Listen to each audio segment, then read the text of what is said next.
তো হ্যালো বন্ধুরা, good morning, সুপ্রভাত। তোমরা সবাই কেমন আছো? তো আশা করি ভীষণ ভালো আছো। কুচবিহার জেলা পম্পা বর্মনের ছোট্ট একটি ব্লগ দেখো, আশা করি ভীষণ ভালো লাগবে। মেয়ের খিদা পেয়ে গেছে, তাই সমস্ত কাজকর্ম করা কমপ্লিট। তো আলু আর চালটা ধুয়ে ভাত চাপিয়ে দিব।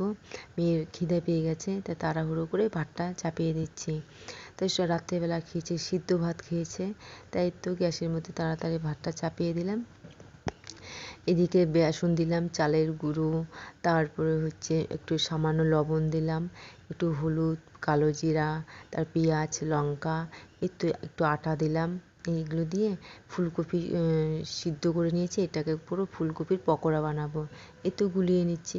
মেয়ে তো বড়া খেতে একদম ভালোবাসে না। অন্যান্য বাচ্চারা কি সুন্দর বড়া খেতে ভালোবাসে, আমার মেয়ে বড়া খেতে ভালোবাসে না। তা আমি একা মানুষ, তো অল্প কটা ফুলকপি একটু বড়া করে খাবো। তা যাই হোক, মেয়েকে জোর করে খাইয়ে দিই। একটা দুটো করে খাওয়া বা খাওয়া শিখতে লাগে। মেয়ে বড়া বলো ভাজা বলো অতটা প্রিয় না, লাভারও না। যাই হোক, আমার অত ভালো লাগে না।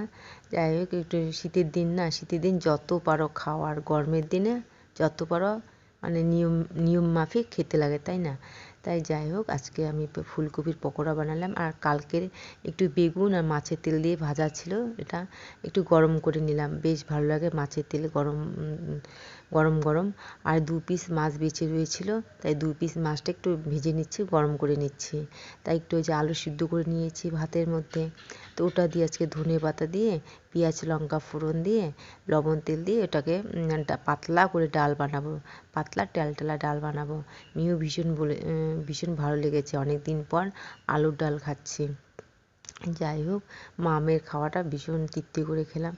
আর এই শরীর তো সাথ দিচ্ছে না, তোমার দাদাভাই চলে গেছে, ভালোই লাগছে না। হেলতে দুলতে আস্তে ধীরে কাজগুলো করছি, আর ঘরগুলো ফাঁকা হয়েছে, ইচ্ছাই করছে না কাজ করতে। মেয়ে তো, কারণ ঘরে আছে মেয়ের জন্য তো খাবার বানাতেই হবে, তাই না?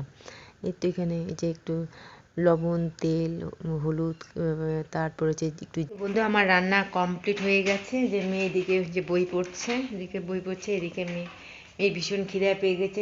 মেয়ে দুটো থালা ধুয়ে রাখলাম এখানে। আর দিকে তারা রান্না করছে, তোমাদের ফাইনাল লুক দেখাই। কালকে যে 2 পিস মাছ বেঁচে রয়েছে, 2 পিস মাছ আলু সিদ্ধ করে পাতলা ঝোল করলাম ট্যালট্যালা। আর হচ্ছে কালকে যে গতকালকে বেগুন মাছের তেল দিয়ে ভাজা করছে, আর একটুখানি ফুলকপি বেঁচে রয়েছে। তো এই ফুলকপিটা ভাজা করেছি, ভাজা তো না, সরি, বড়া করেছি। যে বড়া, এখানে হচ্ছে বেগুন মাছের তেল দিয়ে ভাজা করছি অল্প একটু, কালকে বেঁচে রয়েছে। আর এখানে হচ্ছে এই যে বাটা মাছের ঝোল করেছি, আর এখানে ভাত করেছি, ভাত। দেখতে এটা হচ্ছে আমাদের আজকে খাওয়া। আমি রান্না করতে একদম ইচ্ছা করছে না, হেলতে দুলতে রান্না করলাম। দিয়ে রাত্রেবেলা কালকে ডাল চাল দিয়ে একটু সিদ্ধ ভাত করেছি, পাতলা ডাল চাল দিয়ে। তো এটা ভাতটা খাবো, ফেলে দেবো না, ভালো আছে ভাতটা। এই তো খেয়ে নেই, পরে ফিরে আসছি। তো বন্ধুরা, মাছের সবজিটা এত ভালো হয়েছে, খাচ্ছে, ভাবছিস তোমাদের দাদাভাইকে যদি এইরকম করে বানিয়ে খাওয়াতাম।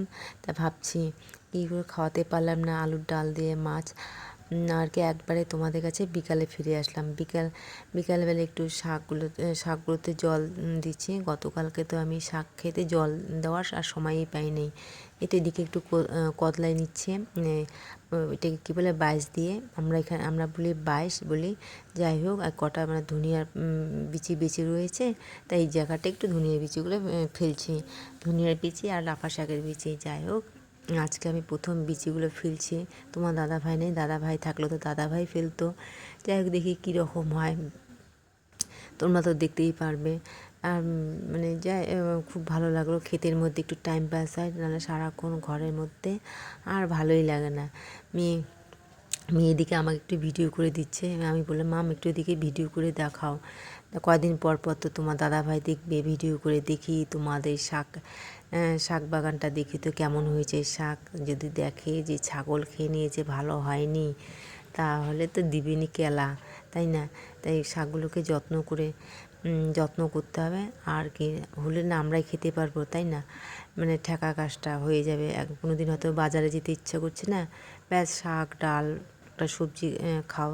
আর শীতের দিনে তো শাক তো ভালোই লাগে, আর আমার মেয়েও শাক ভীষণ